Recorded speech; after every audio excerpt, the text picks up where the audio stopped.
This is what Ashwapati hears in the depth of his trance. The discussion is in the context of Savitri having reached full and bright maidenhood. There is also a little problem there because of her radiance, because of her dazzling personality, because of her majesty and royalty. There is no hero prince who comes to woo her, to claim her hand in marriage. And therefore, her father is concerned to find a life partner for Savitri. So while he is in that state, he receives an adesh, he receives a command, he hears a voice. And then, according to the voice, Ashwapati later tells Savitri that she should go abroad and find a life partner for herself. That is, in that context, we have these two lines here. Now, before we describe the context in Savitri, let us see the same episode in the original story in the Mahabharata, in Vyasa Savitri. Savitri is born in response to the boon Ashwapati had received from the divine Savitri. She has grown into full maidenhood now, and she has to be given in marriage. So at that point, Vyasa narrates it in a different manner. He says that on one particular full moon day, Parvani, Savitri goes to the temple, takes a holy bath, goes to the temple, offers prayers to God there on the temple, in the temple, collects flowers and prasad from the temple, and returns to the palace. Then she goes to her father to give him the flowers and the prasad she has received after the worship. And Ashwapati looks at her, and he is simply wondering at her beauty and also getting concerned that she has to be given in marriage. He tells Savitri, "Look, Savitri, you have grown up into full maidenhood, and now it is my responsibility, it is a part, it is an aspect of my dharma that you should be given in marriage. But because nobody has come to claim you in marriage, you are free to find your own life partner." And he bids her to go to different places and choose one she would like. That is the command Ashwapati gives to Savitri, and that is how Savitri goes in search of her life partner. Eventually, she meets Satyavan in the Shalva woods. They recognize each other's identity and decide to be together. In the Vyasa story, a marriage is duly performed by the priest and the rishis, and then they remain united. But here in Shrebendru Savitri, We don't have that marriage episode, nor do we have Savitri going to the temple, worshipping, offering pujas and all that, collecting flowers and giving to her father. Instead, Ashwapati, in his deep meditation, one day he hears a distinct voice, and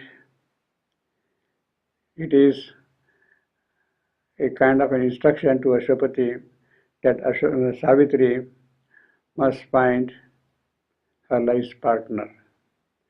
So Ashwapati tells Savitri what she should do, and in that context he says, look, this is a world which is full of problems, full of difficulties, full of suffering, and human race is compelled by some force. Human things here in this mortal world are driven by fate. We are compelled by fate, we are driven by fate, we are compelled by force, and all around is what we see is only a dwarf humanity. We are all caught in small, petty things all the while. In fact, this is the condition of mortality, smallness, pettiness, dwarfishness, and everybody is compelled by the force of nature, governed by uncertain fate. But Savitri herself is made of a different stuff. She is made of the immortal substance, not immortal, but the immortal substance. And she is also told that there are almighty powers which are locked in nature. There are powers already present in nature, but they are locked. They had to be released. They had to come out and change the lot of mortality. And this must be released.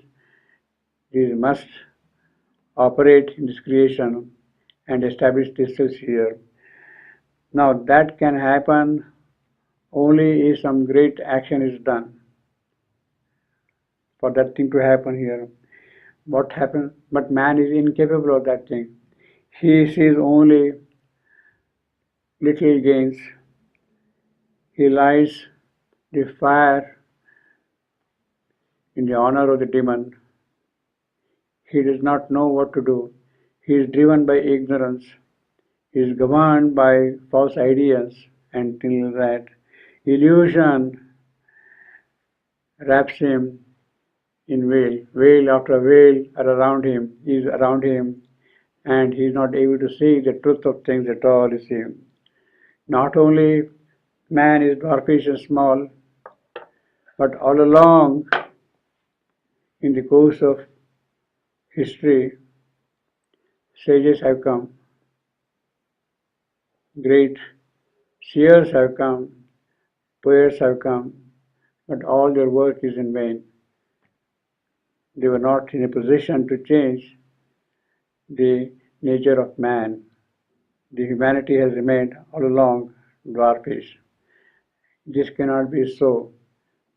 You are there, Savitri, you are there to change the course of things. Sages have been there, poets have been there, seers have been there, but their work has proved in vain. But you are there who have the power to release the forces which are locked in the breast of nature. They have to be released, they have to come out and operate in this creation. And this can happen when you get your life's partner. In order that thing happens, you have to find your life's partner and take mankind further. You have to take things beyond what sages and seers and poets in the course of long history of humanity could not do. That is your task, that is your mission. And therefore, you must find a proper life partner to accomplish that task. And therefore, he says, man, what is man? He is a small creature. He loves the ignorance, fathering his pain. This is what happens to man. He is fond of pain. In fact, his pain is born of his ignorance. Had that ignorance been not there, there would not have been pain. In the same manner, had that true life been there, there would not have been death. Had there been the true truth, there would not have been falsehood. In order that that goes away, you have to discover the cause of why pain is there coming out of ignorance. You have to remove ignorance. In order to accomplish that task, you need a life's companion. And therefore, you must set yourself to find who is the most appropriate for that kind of a job to be done. And Savitri is then bidden to go in search of a life partner here. All loves, he loves the ignorance, fathering his pen. So the birth of pain is in ignorance. A spell is laid upon his glorious strength. Man has strength, but there is a kind of a magic. And because of that black magic, he is not in a position to do things. That spell has to be removed. That ignorance has to go away. And it is your task to accomplish that thing.